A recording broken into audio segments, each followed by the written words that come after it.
14 वर्ष के वनवास में क्यों माँ सीता के वस्त्र कभी मेले गंदे नहीं हुए। सीता जी के वस्त्रों की खासियत।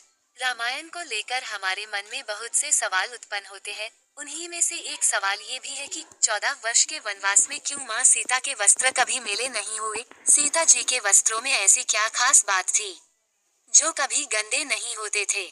सीता जी के वस्त्र कभी गंदे मिले नहीं हुए। प्रभु श्री राम जो स्वयं भगवान नारायण के अवतार थे, वे अपनी मर्यादाओं के मामले में पुरुषों में सबसे उत्तम है, जिस कारण उन्हें मर्यादा पुरुषोत्तम राम कहा गया। माँ सीता जो श्री राम की पत्नी थी, वे स्वयं माँ लक्ष्मी का अवतार थी। वे एक पतिव्रता स्त्री थी। रामायण के अनुसार जब भगवान श्री राम को 14 वर्ष का वनवास मिला, तब उनके साथ पत्नी सीता और भाई लक्ष्मण भी वनवास गए थे। वनवास के दौरान उन्होंने अपने राजसी वस्त्रों को त्याग कर वनवासी की भांति साधारण पीले रंग के कपड़े पहने थे। वनवास के दौरान तीनों के साथ बहुत सी घटनाएं घटी थी, लेकिन एक घटना ऐसी भी थी जो माता सीता के वस्त्रों को लेकर थी। रामायण के अनुसार माँ सीता ने वनवास के दौरान जो कपड़े पहने थे, उन पर कभी एक दाग नहीं लगा। वनवास के समय उन्होंने बहुत सी कठिनाइयों का सामना किया था। वे बहुत से काम स्वयं करती थी, जैसे खाना बनाना आदि। इसके बावजूद उनके कपड़े कभी मेले नहीं होते थे। ऐसा क्या था उन वस्त्रों के साफ रहने का कारण, तो आइए जानते हैं इसके पीछे का राज। श्री राम और माँ सीता का देवी अनुसुईया से मिलन। जब श्री राम, लक्ष्मण और माँ सीता को वनवास मिला था, तो वे सबसे पहले ऋषि अत्रि के आश्रम गए थे उनका आशीर्वाद लेने। उस आश्रम में ऋषि अत्रि की पत्नी माता अनुसुईया भी मौजूद थी।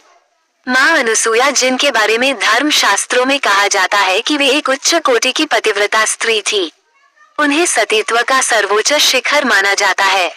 जब श्री राम, लखन और सीता आश्रम में आए तो माँ अनुसुईया ने उनका स्वागत किया। सीता जी का देवी अनुसुईया जी से मिलन। माता अनुसुईया ने देवी सीता को अपनी बेटी की तरह बहुत प्यार किया। उन्होंने सीता जी को पत्नी धर्म का पालन कैसे करना है और इस मार्ग पर कैसे चलना है के बारे में बताया। माता अनुसुईया ने सीता जी को भेंट के रूप में वस्त्र और दिव्य आभूषण दिए थे। ये वस्त्र कोई आम वस्त्र नहीं थी, ये वस्त्र स्वयं अग्निदेव ने देवी अनुसुईया को उनकी तपस्या से प्रसन्न होकर भेंट किए थे। क्या है इन वस्त्रों की खासियत, आइए जानते हैं। क्या थी देवी अनुसुईया द्वारा सीता जी को दिए गए वस्त्रों की खासियत।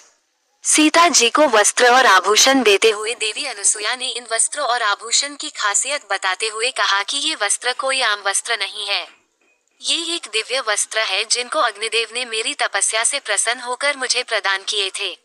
इन वस्त्रों की एक विशेषता है कि ये कभी भी फटते नहीं है और न ही कभी मेले होते हैं। इन वस्त्रों में अग्निदेव का तेज विद्यमान है। इन वस्त्रों को सीता जी ने अपने पूरे वनवास के दौरान पहने रखा था, तो इस कारण सीता जी के कपड़े कभी मेले नहीं हुए थे। आभूषण के बारे में बताया कि ये दिव्य आभूषण है। सीता जी ने इन आभूषण को वनवास के दौरान पहना था। जब लंकापति रावण सीता जी का हरण कर लंका ले जा रहा था, तब सीता जी ने इन आभूषणों को कपड़े में बांधकर नीचे जमीन पर फेंक दिया था, ताकि जिस किसी को भी यह आभूषण मिले, वह सीता जी के अपहरण का संकेत पा सके। ये आभूषण वानरों के राजा वानरराज सुग्रीव को मिले थे। वानरराज सुग्रीव ने इन आभूषणों को संभाल कर रख लिए थे। जब श्री राम और लक्ष्मण सीता जी की खोज करते हुए वानरराज सुग्रीव से मिले तो उन्होंने सीता जी के वे आभूषण श्री राम को दिखाए। श्री राम उन आभूषणों को पहचान गए और इस आधार पर उन्होंने सीता जी का पता लगाया। जैसा कि हमने सीता के वस्त्रों के बारे में जाना जो उन्होंने वनवास के दौरान पहने थे। हम आशा करते हैं आपको ये पोस्ट अच्छी लगी होगी। 14 वर्ष के